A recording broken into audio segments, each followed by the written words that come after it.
Hello दोस्तों, स्वागत है आप लोग का। दोस्तों आज डेट है 21 मई। देखते हैं करंट अफेयर्स में कौन कौन सी न्यूज इंपॉर्टेंट है हमारे एग्जाम पॉइंट ऑफ व्यू से। जिन्होंने ऐप डाउनलोड नहीं किया दोस्तों, प्ले स्टोर से डाउनलोड करिए। जस्ट प्ले स्टोर पर सर्च करेंगे डीकेएसएस एकेडमी, आपको मिल जाएगा। ठीक है, ऐसे रेड कलर का लोगो आ जाएगा, आप आराम से इसको डाउनलोड कर सकते हैं।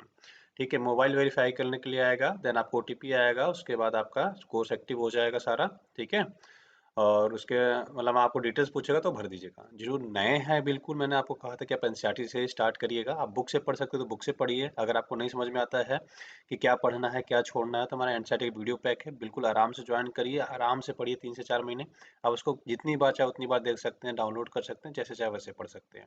ठीक है, अब बात करेंगे, देखो वेरियस पैसे कोर्सेज भी हमारे हैं, आप उसको ज्वाइन करना चाहो तो ज्वाइन कर सकते हो। ठीक है, एनसीईआरटी जिनका खत्म हो गया है उनसे यही रहेगा रिक्वेस्ट कि आप फाउंडेशन कोर्स ज्वाइन करिएगा। ठीक है, जो आप अनलिमिटेड टाइम उसमें देख सकते हो। उसके अलावा अगर बात करें तो आप पेमेंट मेथड, बच्चे पूछते हैं कि सर कैसे करना है, तो 3 तरीके से कर सकते हो। पहला अकाउंट में, दूसरा आप गूगल पे, फोन पे, पेटीएम से कर सकते हो, तीसरा आप डायरेक्टली ऐप के थ्रू पेमेंट कर सकते हो। तीनों ऑप्शन है आपके पास। अब बात करेंगे तो करंट अफेयर की, तो सबसे पहले न्यूज़ क्या है कि जो यूनेस्को के वर्ल्ड हेरिटेज साइट्स होते हैं, उसमें 6 नए स्थानों को जोड़ने की बात कही गई है। ठीक है, समावेश सूची में 6 नए और स्थल जुड़ेंगे। तो टोटल कितने हमारे हो जाएंगे? प्रस्तावित संख्या 48। ठीक है, प्रस्तावित स्थलों की संख्या 48 हो जाएगी। वो प्लेसेस कौन कौन से देखिए। एक तो मराठा सैन्य स्थापत्य, ठीक है, महाराष्ट्र में। इसमें आपका हिरिवेंकल मेगालिथिक साइट है। ठीक है, मध्य प्रदेश की नर्मदा घाटी का बेड़ा घाट लमेटा घाट है। ठीक है, वाराणसी का गंगा घाट है, कांचीपुरम के मंदिर तमिलनाडु। ठीक है, और मध्य प्रदेश का सतपुड़ा टाइगर रिजर्व। तो देखो आपको क्या करना है। यूपीएससी देखो, हो सकता है ये डायरेक्टली ना पूछे आपसे, वाराणसी के बारे में पूछ लेगा, तमिलनाडु के बारे में पूछ लेगा, एमपी की किसी किसी भी चीज़ के बारे में। जैसे यहाँ पे सतपुड़ा टाइगर रिजर्व के बारे में दिया गया, राइट। तो आपको एमपी के जितने टाइगर रिजर्व है वो देखने की जरूरत है। ठीक है, जैसे हम पहले कर देते हैं ना, स्टेट आ गया तो स्टेट का पूरा कंप्लीट पोस्टमार्टम कर दें। ठीक है, तो ये भी हम स्टार्ट कर देंगे। ठीक है, देखो कल से हम लोग क्या करेंगे, स्टेट के बारे में चर्चा होगी ना, तो स्टेट की पूरी पोस्टमार्टम क्या करेंगे हम लोग। ठीक है, ऐसा रहेगा तो ज़्यादा बेटर हो जाएगा। ठीक, तो आपको कहना है वाराणसी के बारे में, तो वाराणसी वाराणसी के बारे में थोड़ा सा देख लीजिए। कांचीपुरम के बारे में, तो कांचीपुरम के मंदिर के बारे में देख लीजिए, कौन बनवाया, किसके टाइम पे बना था, ये आपको देखना है। फिर उस स्टेट के बारे में देखना है। जैसे एमपी की चर्चा हो रही है तो एमपी के बारे में पूरा देख लीजिए। फिर नर्मदा घाटी के बारे में देख लीजिए, कहाँ से निकलती है नर्मदा नदी, कैसे जाती है, राइट। और ये बेला घाट, लमेटा घाट कहाँ पे है, किसके आसपास है, वो देखना है आपको, राइट। तो ऐसे करना होता है। जैसे मराठा सैन्य स्थापत्य की बात करिए, तो मराठा साम्राज्य या मराठा के जो अंग्रेजों के साथ युद्ध हुए, 4 युद्ध हुए, कौन कौन से हुए, ये सब चीज़ें आपको देखने वाली है। ठीक है ना, ये थोड़े से याद रखिएगा, जो आपके एग्जाम पढ़ने से रिलेवेंट भी हो जाता है दोस्तों। ठीक है ना। उसके अलावा बात करें, देखो यूनेस्को का काम क्या है मेनली, यूनेस्को किस चीज़ के मेनली काम करता है। देखो ये हमारी यूनेस्को साइट्स है। ठीक है, तो ये है टोटल। आप ऐसे मैप में बना के कोशिश क्या करिए पढ़ने का। ठीक है, इससे फ़ायदा क्या होगा, देखो इससे फ़ायदा हो जाएगा कि आपको मेमोराइज भी होगा, प्लस किस स्टेट में है ना वो भी याद हो जाएगा। एक तो ये कि यूनेस्को की साइट्स कितनी है वो आप याद कर लोगे। दूसरा ये अच्छा है कि आपको माइंड मैप क्रिएट हो जाएगा, जिससे आपको लोकेशन तक पता रहेगा कि किस लोकेशन में बेसिकली है। ठीक, अब बात करते हैं यूनेस्को का पर्पस क्या होता है। देखो यूनेस्को के तरफ से 5 6 7 पर्पज होते हैं। सबसे पहला क्या होता है कि गुणवत्तापूर्ण शिक्षा और उन्हें उम्र पर सीखने के लिए प्रेरित करना, ये इनका सबसे पहला पर्पज होता है। दूसरा, सस्टेनेबल डेवलपमेंट के लिए दोस्तों ये क्या करते हैं, नीति विज्ञान संबंधी ज्ञान का उपयोग करते हैं। उसके अलावा ये चाहते हैं कि समाज में, ठीक है, जो नैतिक चुनौतियां हैं उसको संबोधित करके चीज़ें ठीक की जाए। उसके अलावा जो सांस्कृतिक विविधता है या परंपराएं आ रही है, संस्कृति है, उसको भी संजो के रखना है। ठीक है, प्लस शांति बनाए रखना है। उसके अलावा ये लोग कहते हैं कि साइंस टेक्नोलॉजी की मदद से हम क्या करेंगे, जो समाज है ना उसको सस्टेनेबल बनाएंगे। सस्टेनेबल मतलब समावेशी, मतलब सब लोग एक दूसरे के साथ घुल मिल के रह सके, ऐसे समाज हम लोग बनाने की प्रेरणा देते हैं या सोचते हैं। बेसिकली इनका है ये पर्पज है। ठीक है, और इनके कुछ प्रमुख एरिया है, जैसे अफ्रीका में असमानता बहुत है, तो वो लोग क्या करते हैं कि यहाँ लैंगिक समानता की कोशिश कर रहे हैं। बहुत सारी चीज़ें ऐसी है जो ये लोग करते रहते हैं, तो ये थोड़ा सा याद रखिएगा। अच्छा, इनकी बात करें अगर कब स्टार्ट हुआ, तो द्वितीय विश्व युद्ध के टाइम पीरियड पे दोस्तों ये स्टार्ट हुआ था। ठीक है, इनके पहली बार स्थापना की गई थी 16 नवंबर 1945 को। ठीक है, जब आपका यूनाइटेड नेशन का सम्मेलन चल रहा था उसी टाइम पीरियड पे इनका फर्स्ट जो सेशन आयोजित हुआ था 1946 में, नवंबर दिसंबर के आसपास पेरिस में हुआ था। ठीक है, ये तो थोड़ी सी हिस्ट्री भी याद रखिएगा जो आपके एग्जाम पॉइंट से रिलेवेंट हो जाता है। ठीक, चलिए बात करते हैं प्रधानमंत्री स्वास्थ्य सुरक्षा योजना की।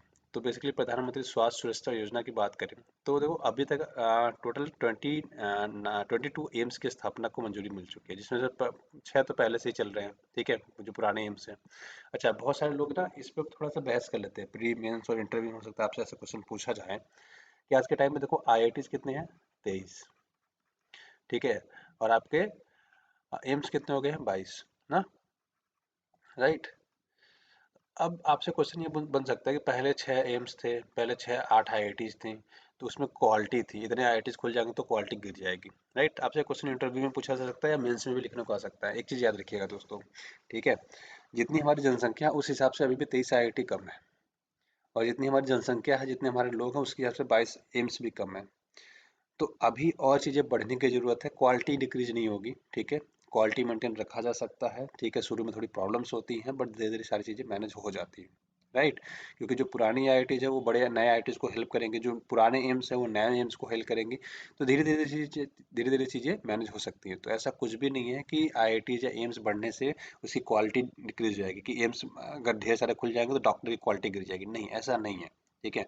क्योंकि 100, आप सोच के देखिए कि हमारे 140 करोड़ के आसपास हमारी जनसंख्या होने वाली है, राइट।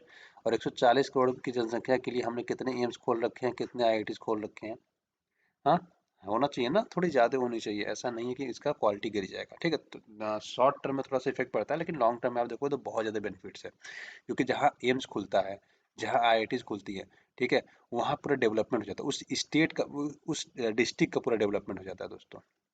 उस पूरे डिस्ट्रिक्ट का क्या होता है, पूरा डिस्ट्रिक्ट डेवलप कर जाता है, ठीक है। तो ये अपने आप में डेवलपमेंट हो जाता है। देख लो आप, अगर 43 टोटल IIT और एम्स मिला के हैं, अगर ये 100 कर दो तो 100 ऐसे जिले हो जाएंगे जो काफ़ी ज़्यादा डेवलप हो जाएंगे। आप खुद सोच के देखिएगा कि जहाँ पे IITs होते हैं ना, उसके आसपास का एरिया बहुत ज़्यादा डेवलप हो जाता है अगर कुछ भी नहीं रहता तो, ठीक है। और ये सब चीज़ें ऐसी जगह खोली जाती है जहाँ कुछ भी ना हो। क्यों? उसका रीज़न होता है क्योंकि उस एरिया को लोग डेवलप भी करना चाहते हैं और वहाँ पर डेवलपमेंट अच्छे से हो जाती है, ठीक है।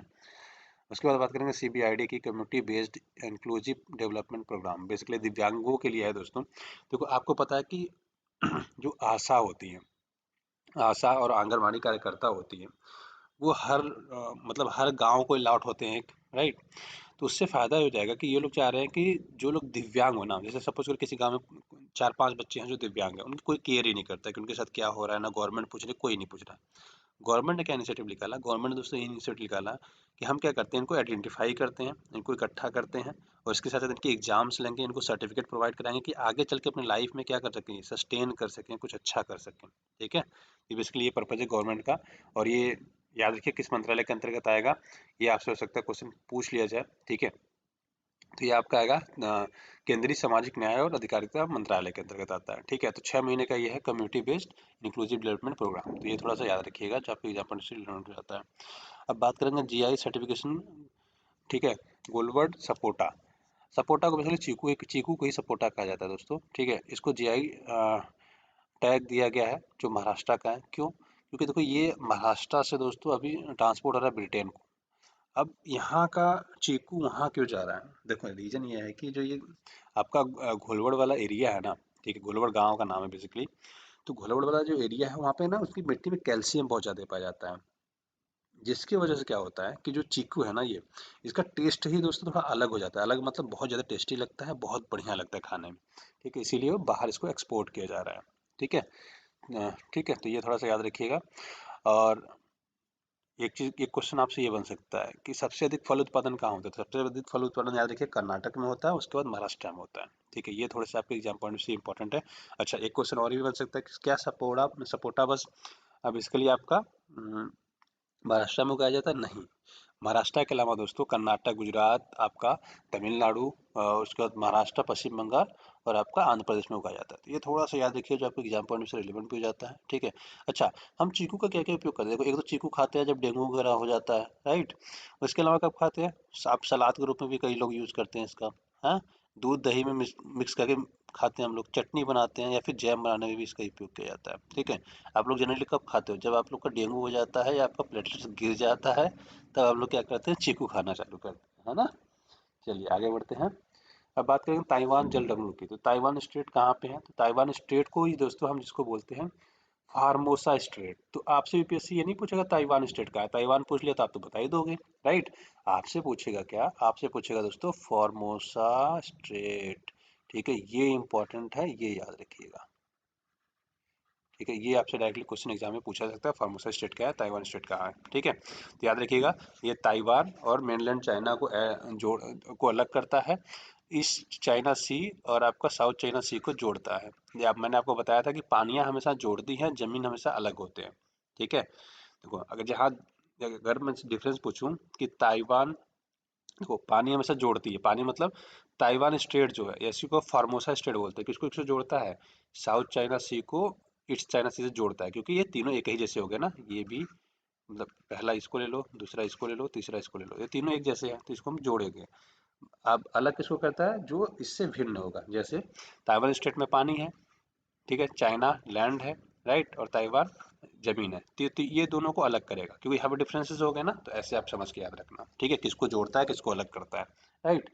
चलिए, तो आज की वीडियो में दोस्तों बस इतना ही रखेंगे। ठीक है, जिन्होंने ऐप डाउनलोड नहीं किया ऐप डाउनलोड कर लीजिए। आपको ऐप के अंदर दोस्तों अगर आप ऐप से परचेज करोगे तो आपको ऑफलाइन डाउनलोड का भी ऑप्शन मिलेगा। ठीक है, तो आप अगर नए हैं तो एनसीईआरटी ज्वाइन कर लीजिए, आपको बहुत सारे बेनिफिट्स मिलेंगे। ठीक है, तो आज की वीडियो में बस इतना रखते हैं दोस्तों, आशा करते हैं वीडियो पसंद आया होगा, पसंद आया तो अपने दोस्तों को लाइक से सब्सक्राइब करना ना भूलिएगा। वीडियो देखने के लिए बहुत बहुत धन्यवाद, आपका दिन शुभ हो। Thank you so much, have a great day.